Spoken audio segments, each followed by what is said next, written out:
And this year alone, there will be about 20,000 new franchise businesses opening up across the country. That's one every half hour. So somewhere in here, there's going to be a franchise opening up while you and I are talking, right? There will be about 855,000 franchises by the end of the year. That means that one out of every 11 businesses in America will be a franchise business. Hello, everyone, and welcome to the Chasing Goalposts podcast. Now, the topic today is building horizontal income via franchises. So let's start with a quick question. When we hear the word franchise, where do our minds go? For many of us, myself included, we immediately think of iconic brands like McDonald's in the US or Tim Hortons in Canada.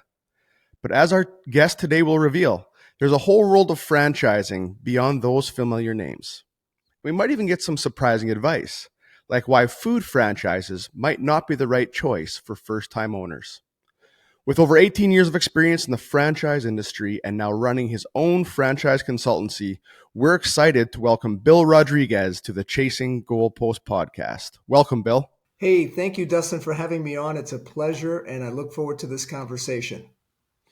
Love it. And we're going to dive in here quickly here into the vast world of franchising. But maybe before we do that, Bill, we'd love to learn a little bit more about who Bill Rodriguez is, maybe some background of your personal journey. Well, yeah, I'll start with where I am currently, and then I'll boomerang to my early childhood and bring it back home so you understand the thread here. So currently, as you mentioned, I'm in franchising. I've been in franchising for almost 20 years. I started my career in franchising as a senior executive working for both established and emerging brands, overseeing the marketing as a CMO, but also very heavily involved in operations, training, new franchisee ramp up. So I bring a lot of insider insight, if you will, to my clients today, since I know how franchise organizations are run and what goes on behind the scenes. But more recently, in the last few years, I have transitioned to being a coach, advisor, and consultant to aspiring business owners who want to get into business ownership, but they're not quite sure where to start. And they've heard about this thing called franchising, and they think that may be one of the options for them. And so my job is to, number one, educate them on franchising. And then number two, to play matchmaker, match them with the businesses that make the most sense for them. So that's what I do today. But let me go back to the beginning so I can bring it all around to you. I'm fortunate to be living the American dream because my parents fled communism when I was about 2 years old. They did not want to live in Castro's Cuba any longer, and we ended up in New York City. And so that's where I grew up. And like, most immigrants, my parents took any jobs they could just to get by and to get me a good education, so on and so forth. All that time, my dad had this vision of eventually wanting to own his own business and live the American dream. And so finally, he saved enough nickels and pennies along with a partner, and they brought what in Spanish is called a bodega, which is kind of like your local convenience store on the Upper West Side, not far from Columbia University. And I'll tell you what, Dustin, it was like the classic example of how not to do things because they had never owned a business before. They had no clue about inventory management and cash flow, et cetera, et cetera. And they spent many a long day. My dad missed many dinners at the dinner table because he was too busy trying to figure things out at work. Now, eventually they made it work for a while, but it took them an awful long time. So fast forward, I get through college, I get a job offer to move to Minneapolis, Minnesota, and eventually I'm a big health and fitness nut, and I see that there's an opening for this startup health and fitness brand. And I wanted to apply because I knew they were on the cusp of doing something different, something disruptive, and I wanted to be a part of it. So fortunately, I got hired as a CMO over there. And so for the first couple of years, we built up the brand. It was a franchise brand, and we started to do well. And my why was to help people get healthy, right? To help people really change their life and live a better life. But then my why evolved because as I got deeper and deeper into franchising, I started to appreciate the benefits of the business model. Things are mapped out for you. Things are defined for you. There's a given playbook. You know what to do. And so people without any experience in the health and fitness business were stepping in and they were becoming successful almost overnight. And I thought to myself, geez, if my dad had known about franchising then, what I know about franchising now, he never would have brought a bodega. He would have brought some kind of a franchise instead. So now, as a consultant working with aspiring businesses, my why has evolved from helping people get healthy to helping people avoid my dad's mistakes and getting into business the right way, knowing what's the right way to a business model that fits them, and also the right way as to how do you protect yourself against making dumb mistakes and losing time and losing money unnecessarily. So my dad has become my why, and that's why I do what I do today. Well, that's great. That's a unique perspective, Bill. I think, as you talked about, you've been on the other side of the table where you've actually Yeah. been working for the franchise. Now you're helping people connect themselves with the right franchise. So I got to assume that that helps your clients, given you have that frame of reference. It's invaluable because I can, first of all, I'm big on education. You know, the old saying, you should never invest in something that you do not understand. And let's face it, most people head into franchising thinking it's all about, like you pointed out, McDonald's and Hortons and Subway shops, and that's it. They have no clue what's involved with franchising, the ups, the downs, and the sideways. And so my job is to really educate them first. And having the advantage of having been behind that curtain for well over a decade, I know exactly what the successful franchisees did to get where they are. I also know how they stubbed their toes over and over again and stepped in landmines unnecessarily. My job is to make sure that my clients don't do that. Well, let's stay with that education piece. I mean, at the end of the day, we probably want to start with just answering the question for the audience. What is franchising and how does it work? Great question. I would say, big picture, franchising is an increasingly popular business ownership method here in America, which is arguably the most practical, the most sensible, and the least risky path to business ownership today. Before I get too deep into it, let me give you a couple of stats to give you a sense of the scope and size of franchising, because just this week, there was a big report released on the outlook for franchising in 2025. And this year alone, there will be about 20,000 new franchise businesses opening up across the country. That's one every half hour. So somewhere in here, there's going to be a franchise opening up while you and I are talking, right? There will be about 855,000 franchises by the end of the year. That means that one out of every 11 businesses in America will be a franchise business. And the total economic output of all of these businesses combined is just about $950 billion, which is the size of the GDP or the economy of Switzerland, for example. So, pretty hefty size. So, what I'm saying is that this industry that has been flying under the radar, so to speak, is starting to come into its own. Your point about horizontal income and how do we look for different ways, right, to supplement our current W 2 paycheck. This has become a very viable and very exciting option, frankly, for many investors, because what they're doing is they're buying into a proven, profitable plug and play business that's easier to ramp, easier to run, and then also easier to resell when the time comes for you to exit and move on to the next phase of your life. Now, specifically as to what franchising is, it's a business, right, that has been successfully built and tested and proven by some entrepreneur somewhere. It always starts with a great idea somewhere, right? But this individual or individuals have really put together all operational aspects of the business already. How are we going to get customers? What's our supply chain going to be like? What's our tech stack? What's our website? What's our branding? How do we serve customers? How do we help the franchisees acquire good talent and keep on to that? What are the KPI dashboards that need to be built so that whether you are in Bermuda or in Bellevue, Washington, you're able to check in on that dashboard and see exactly how your business is running. So basically, they've created a business in a box. And you come along as the investor, you get trained, even though you have absolutely no experience in that space. You get trained, and now you become an owner in a much quicker time than if you had tried to invent all this yourself.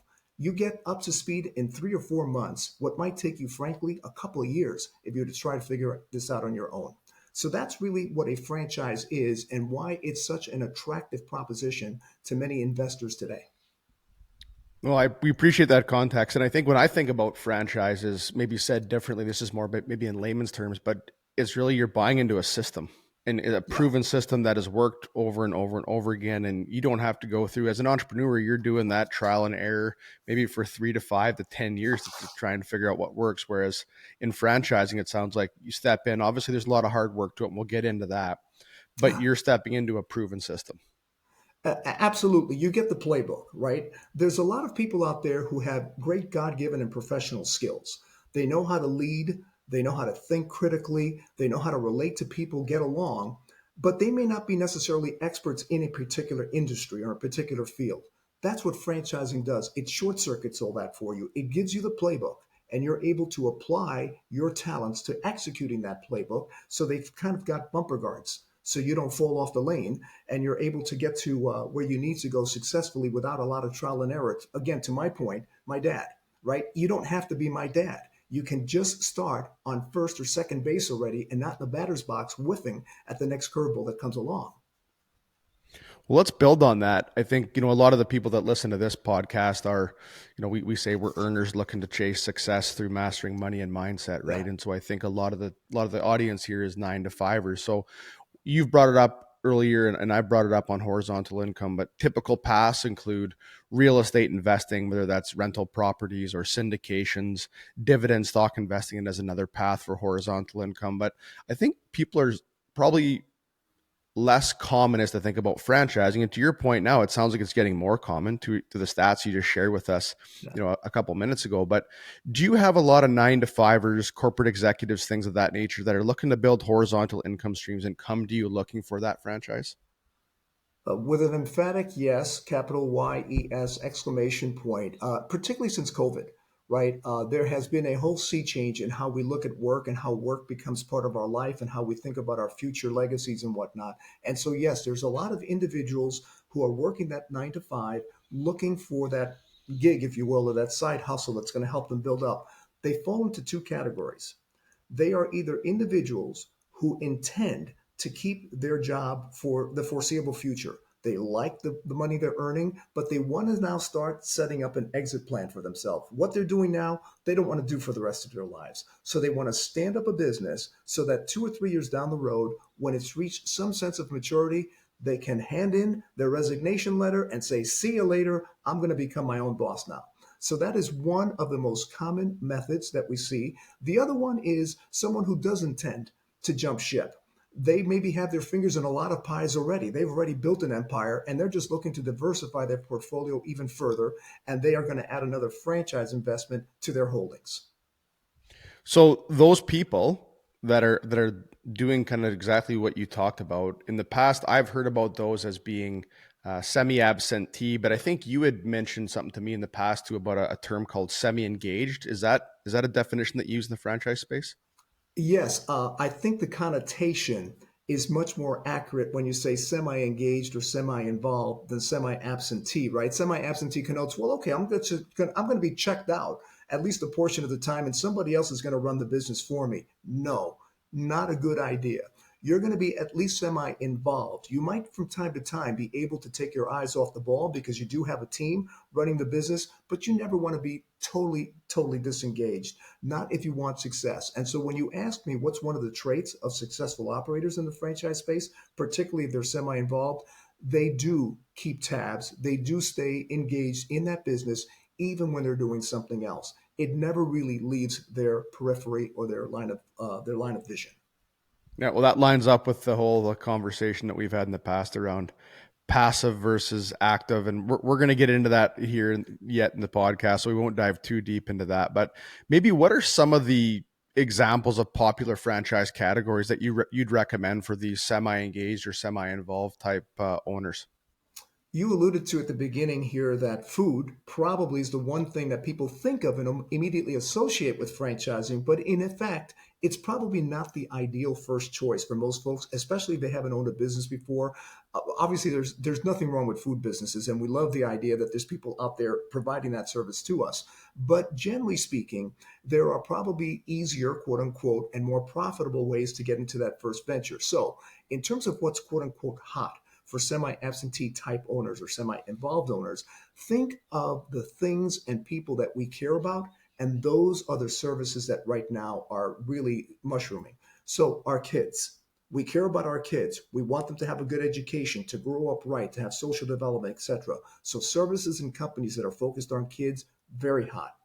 Our aging parents and grandparents who want to age in place And we've all now approaching that stage in life, right? Where we're thinking, hey, mom or a step slower, or grandma's a step slower. Someone needs to be there to watch her. So in-home senior care and all kinds of services revolving around helping our loved ones stay in place. That's a second category. The third one is our pets. You heard about the pandemic pups. Everybody went out there and started adopting a puppy, right? About 45% of homes in this country now have a dog somewhere in the family. And they're not just a dog, they're like your kid now, right? They're like an adopted kid in your family. So all kinds of services revolving around pets, whether it be grooming and food and training and all of that, has become big too. Our health, right? And our wellness. COVID taught us that there's nothing more valuable to us than our own well-being. So the fitness industry has bounced back really strong, but not just in the methods that you might think about, like, working out with dumbbells or kettlebells or HIIT classes. There's a whole new extension of how do you add recovery and rejuvenation to your well-being. So things like cold plunges and red light therapy and saunas, all of that has become an extension of our health and our well-being care. And then, of course, there is our home. And that is the biggest booming category of all. We have aging infrastructure in this country. And because of interest rates, we tend to stay in our homes a little bit longer. So we're putting a lot more repair, a lot more maintenance, and a lot more beautification into our homes. So all kinds of services that help those issues along have now become very fast growing. So those five categories in particular, if you're looking to be involved on a semi-involved basis with a franchise business, those are probably the five categories that you're going to be looking at. So I want to review those again just to make sure the audience heard those right. And I'm gonna try and you can challenge my memory here, Bill, on just what we just said. So you're starting with kids. Obviously, that makes a ton of sense. Aging parents and senior citizens. That's kind of section two. Pets. Fully understand that. Pet is just an extension of your family. It is not a pet, right? It's essentially a No first, second, or longer, third no. kid, They depending on sleep what with where you, they eat with you, etc. we can definitely relate on that. And then you said home service businesses, right? And then what was the last one? Health and wellness. Health and wellness, right? That makes a ton of sense. So as we think about, you mentioned COVID a couple times Yeah. throughout this episode, and we've talked about how COVID in the past has accelerated technological advancements and really impacted how we do business across the board, whether that's franchising, corporate culture with Teams and Zoom and things of that nature. But maybe let's jump into how has it impacted the franchising segment, and maybe I'll make that a little bit more specific for you, Bill. Are you seeing more home-based business models today or mobile business models today than you did, let's call it pre-pandemic 2020? Well, the portfolio of franchise brands out there is a dynamic thing. It keeps evolving and changing with the times, and I think the post-COVID period is no different. I think you are seeing more concepts come to market now, particularly on the mobile side, for two reasons.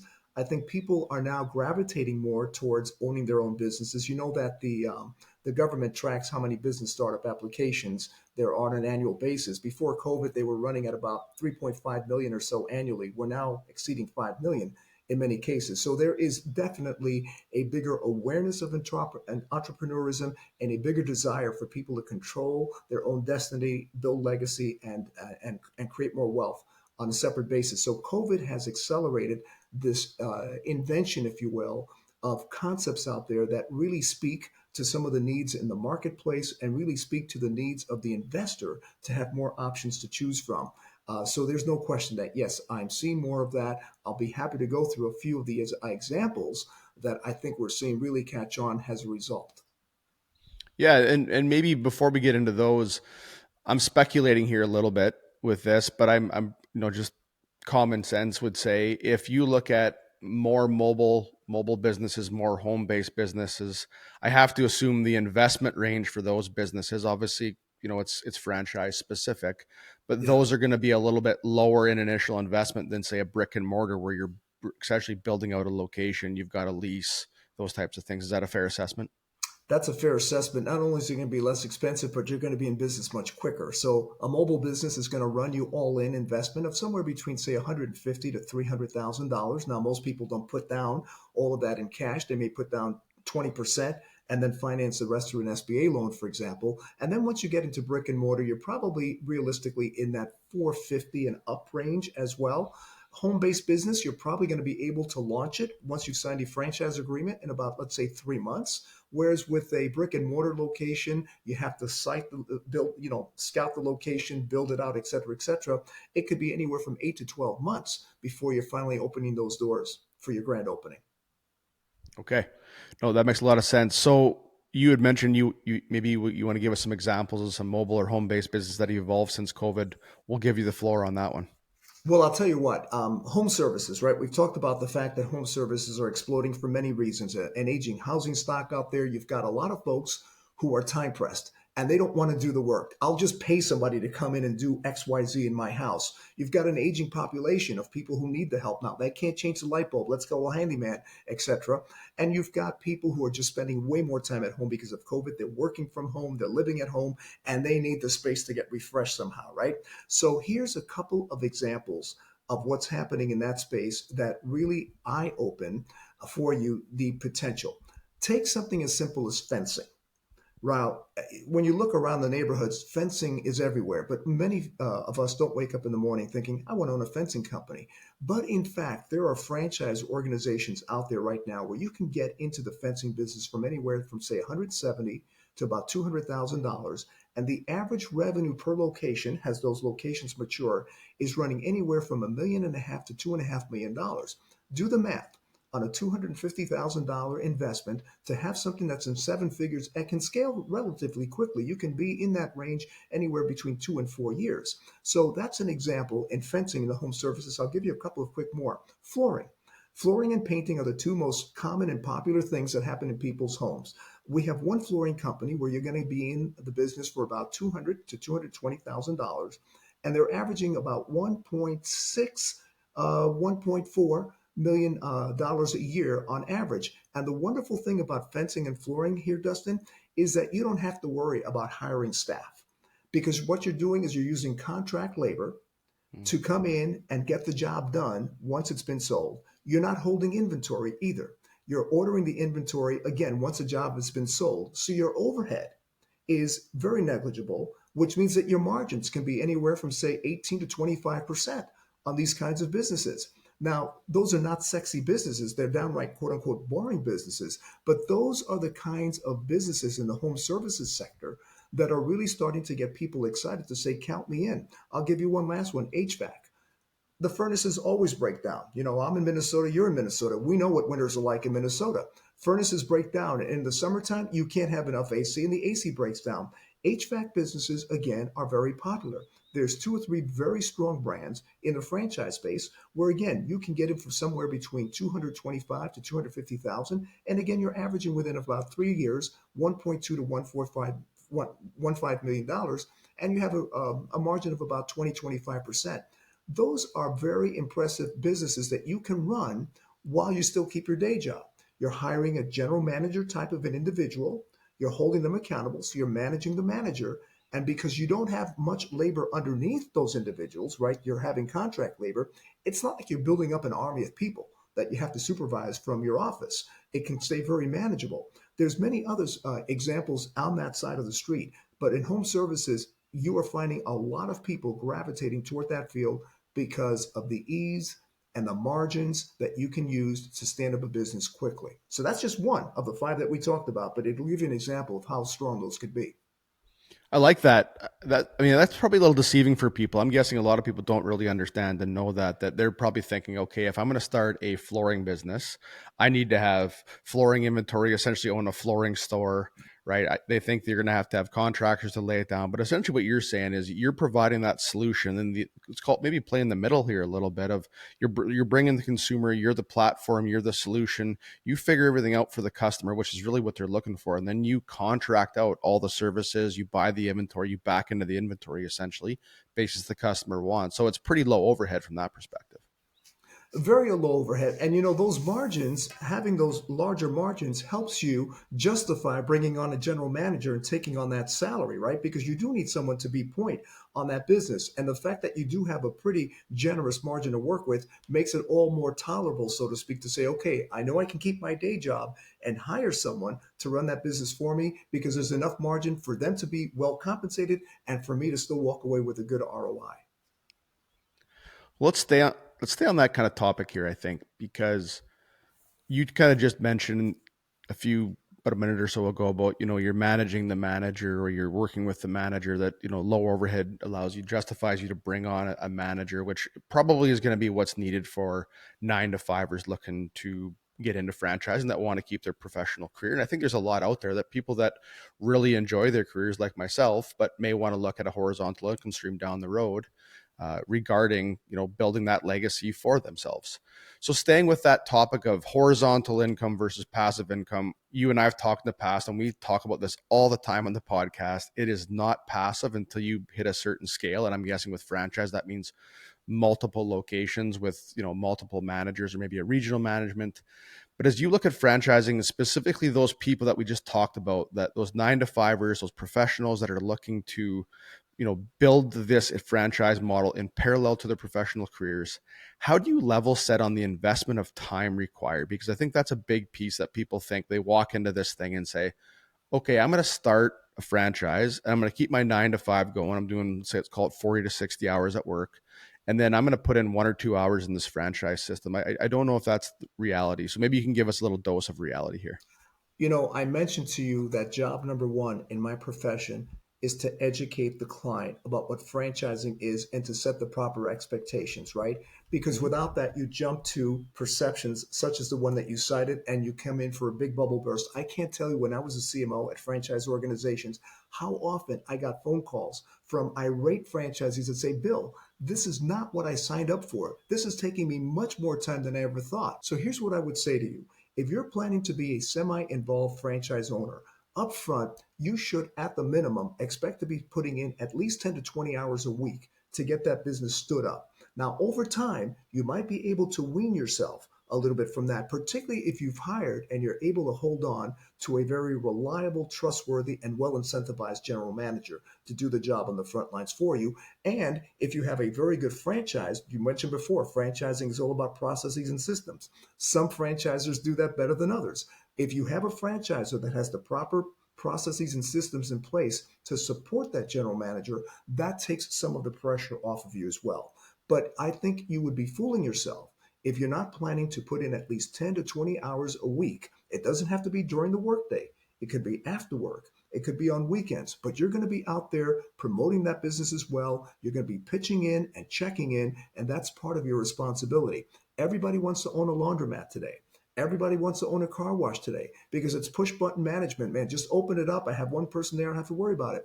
Unfortunately, not all of us can afford laundromats or car washes. We have to be a little bit more realistic with what we can afford. And so, from that perspective, you're right. Over time, you will reap the rewards of what you put in, but you got to put in the work. Oh, that's great. It's a great message. And I think it's just a good reminder for all of us, because I think there's been way too much conversation out there. This is my personal opinion about, hey, passive income. And whether it's franchises or rentals.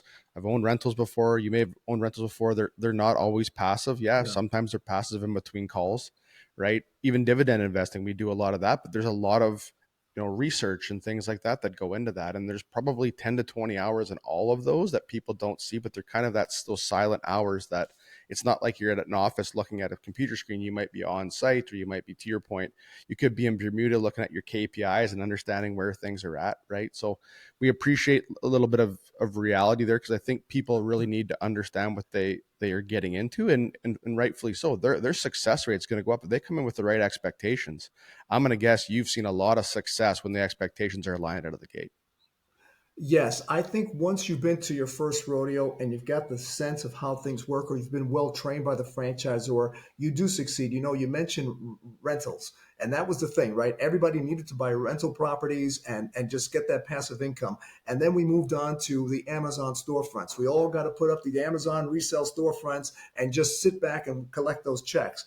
And now what's become very popular, I think rightly so, is discussion about this amazing wealth transfer that's happening from the baby boomer generation to the next generations, right? And boomers have spent, many of them have spent time building up some very good businesses over time.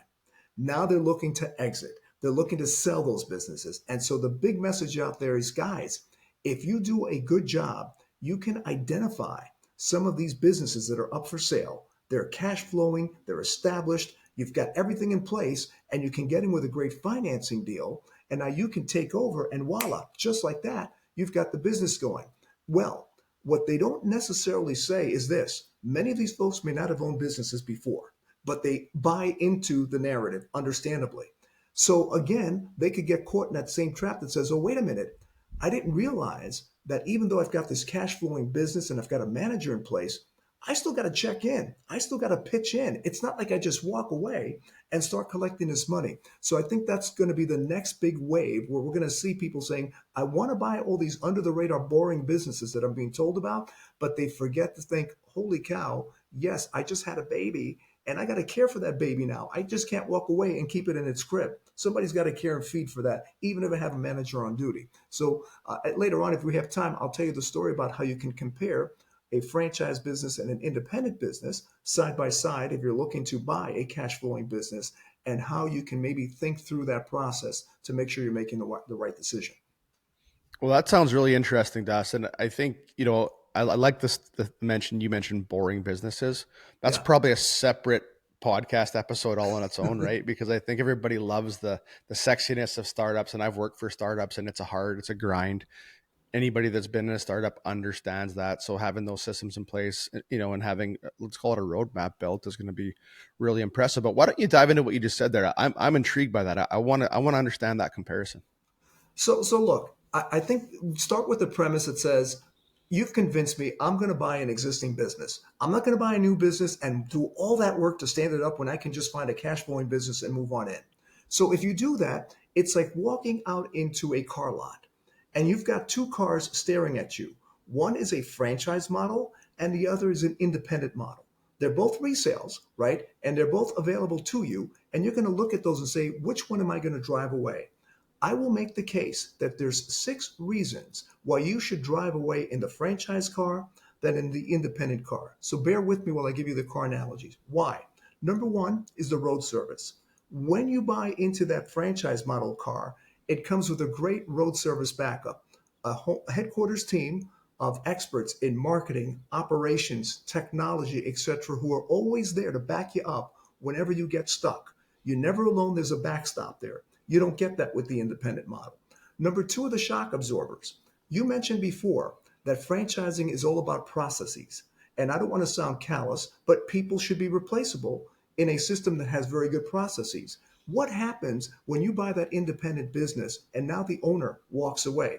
All those years of institutional knowledge, unless you've somehow absorbed them, a lot of that just goes away. Now, adding insult to injury, that valuable general manager that was part of the deal and part of the reason you brought the business decides they don't want to stay on and they walk away. Now, what do you do? With franchising, you've got systems already in place that say, danger, danger, Will Robinson. If somebody's going to leave, how do I quickly pivot and make sure that I can replace those people quickly with someone who's going to competently keep running the business? So you have a continuity that you don't necessarily get guaranteed with an independent. Third, your guiding GPS. Okay, we all know it's important to be looking ahead. You're a hockey guy. And so you know Wayne Gretzky, right? Go where the puck is going. And so in business, we're very busy running our business today, but where is that business going to be in 2, 3, or 4 years? And who's minding the store? Who's thinking through that? You've just worked a 9 to 5 job. You've got the kids to take to practice. Over the weekend, you've got commitments. And now you got to sit and find time to think about what your business is going to be in 5 years.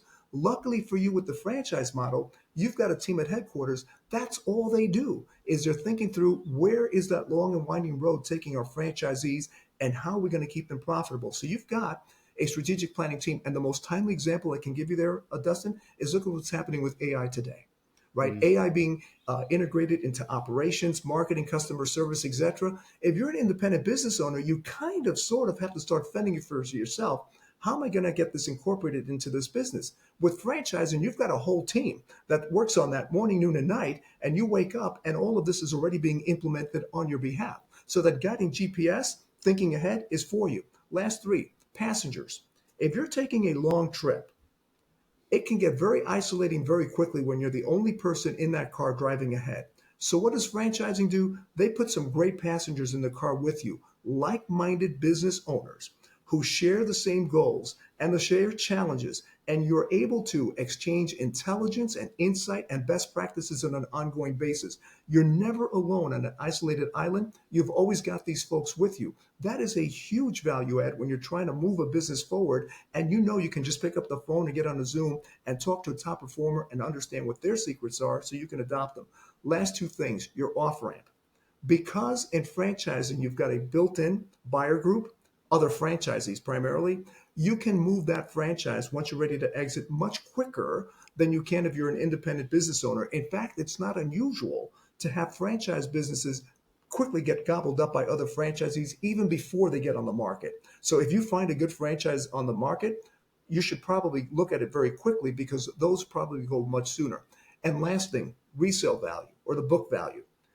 There has been a landmark study that's been done that shows, and it was about a 10-year longevity study that shows when you look at comparable businesses, plumbing, roofing, etc., the franchise business sells at 1.5 times the price of the independent business. And the reasons, of course, are obvious. You've got much more validation. You've got much more transparency. You've got much more of a backstop. You just know that this business has a better chance of surviving and continuing to improve. So you've got that dividend. All of those six, and I apologize for all the car metaphors, but I thought, okay, maybe it'll be more memorable that way. But all of those reasons are reasons why if you're looking at a resale business, you might say, you know what? On the surface, they both look pretty attractive, but the franchising model, it's got some advantages that I've got to think about long term and not just what the next 12 months are going to look like. Make sense?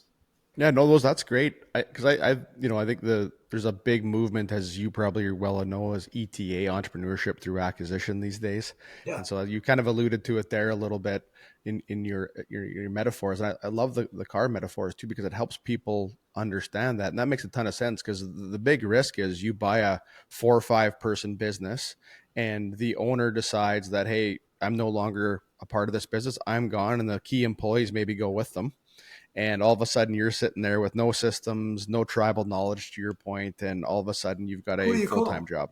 Got a Right. full-time Who job. do you call? I tell you who Yeah. I'm going to call. I'm going to get on the phone with the home office right away and talk to my dedicated business coach, which I have as a franchisee, and say, Dustin, I have a problem here. My general manager just walked out on me. I've got 3 or 4 jobs already scheduled for next week.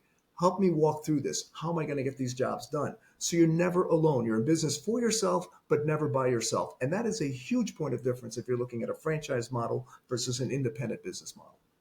I like that quote. So you say that again.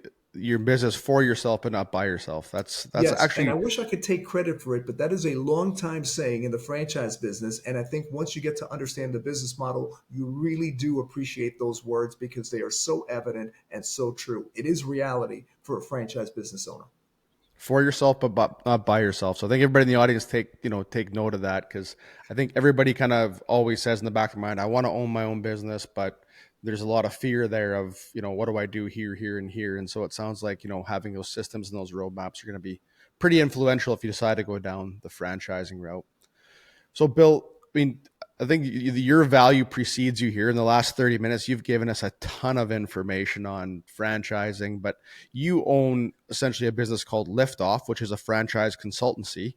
Maybe just give the audience, we kind of have an idea of what you do given what you've talked about already in the podcast, but maybe just dive a little bit deeper in on the value you can provide someone looking for a franchise. Sure. The first thing I'll say is you mentioned that we've talked a lot about a lot of topics here. I want to remind you that you've got that PDF download which covers all of these topics in much more detail for those who want to go there. But now with reference to my business, I intentionally named it Liftoff because I wanted to create that visual imagery, that metaphor that says I'm ready to do something new with my life. I'm ready for the next frontier, right? The next adventure. And my job as a coach, as a consultant, as an advisor, is to get you up on that launching pad and get you well prepared so that when you buckle in, you strap in, and you know what franchising is about, and we've matched you with the right business, you are indeed literally ready for liftoff into a whole new career, a whole new perspective in your investing. If it's horizontal income that you're looking for, you go in well prepared, and now you've got a whole new horizon to look at that you didn't have before. So that's my job, is to prepare people, put them on the launching pad, and help them lift off into a better future. Awesome. Well, we appreciate the context on what you're doing there. And yeah, that's a good point, Bill. We do, for the audience's awareness, we're going to link a PDF that Bill's put together for us to give you all the information kind of upfront that you know. And obviously, you can reach out to Bill. And maybe on that point, Bill, how do people get a hold of Bill Rodriguez? Is it LinkedIn, or what's the best way to get a hold of you? So yes, LinkedIn, just look up Bill Rodriguez and you'll see a certified franchise consultant on there. Or if you remember my company name Liftoff, you can go to Liftoff CFC. CFC stands for Certified Franchise Consultant. So liftoffcfc.com. But those two are probably the easiest ways. That PDF that they can download does have my contact information, including my calendar, if somebody just wants to link into an appointment as well. And again, I want to emphasize, Dustin, because I think you do such a good job on your podcast about this. This is all about education. This isn't about selling somebody a business or a franchise. I spend so much time just answering people's basic questions about, I'm looking to get into business, but I'm not really quite sure where to even start. Whether you buy a franchise or not, like I said, what is my why? It's to make sure that people don't make the same mistakes that my dad did. So whatever's going to help them walk away with a little nugget of information, I'm happy to provide that. Yeah, no, that's awesome. And so, yeah, good point. So we will link, just for the audience's awareness, we're going to link Bill's LinkedIn profile. We'll link, Scory, the website that you just went through, and then we'll link that PDF. So we'll have 3 links in the show notes for anybody that wants to get a hold of Bill directly on LinkedIn, through the website, and also through that education piece that you just mentioned, Bill. So why don't we dive into the last question here, which we ask all guests on the podcast, and that is, as you know, our podcast is called Chasing Goalposts. So we want to understand, what is Bill Rodriguez ultimately chasing? Well, we all know, right, Dustin, that our goalposts kind of change as life changes and we get into different stages. I'm an empty nester now, and so I don't have the ongoing responsibility of making sure my kids are ready for school, et cetera, et cetera. So I'm focusing on 3 things. Number one is this business. I mentioned to you, it's fulfilling from the standpoint that I know I'm impacting people's lives. So everybody wants a little spirituality and a little fulfillment in their lives, right? To me, I'm fortunate to be in a line of work that gives me both. There's something spiritual for me in making sure that in letting me know that I have touched a life positively and I help them to achieve a goal and a vision that they were after. So I really want to make sure that my Chasing Goalposts allows me to continue to improve and grow on this business. Secondly, I mentioned to you I'm a health and fitness nut. And we know as we get a little bit older, health becomes a little bit more valuable and a little bit more elusive as well.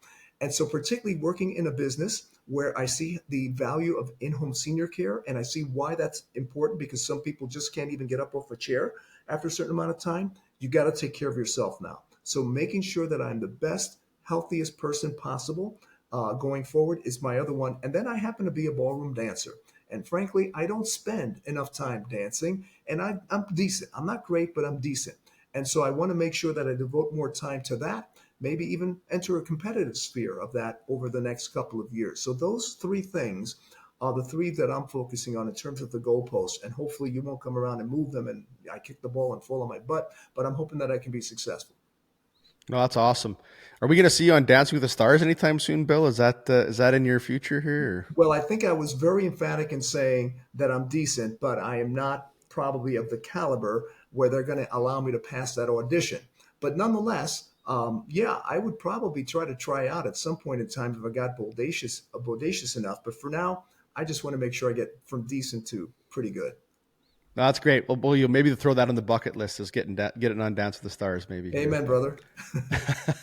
Now, Bill, listen, we're going to wind things down. There was a ton of information we covered today. Really appreciate the time you've taken to, number one, answer our questions and provide insights into the world and ultimately the opportunity of franchising.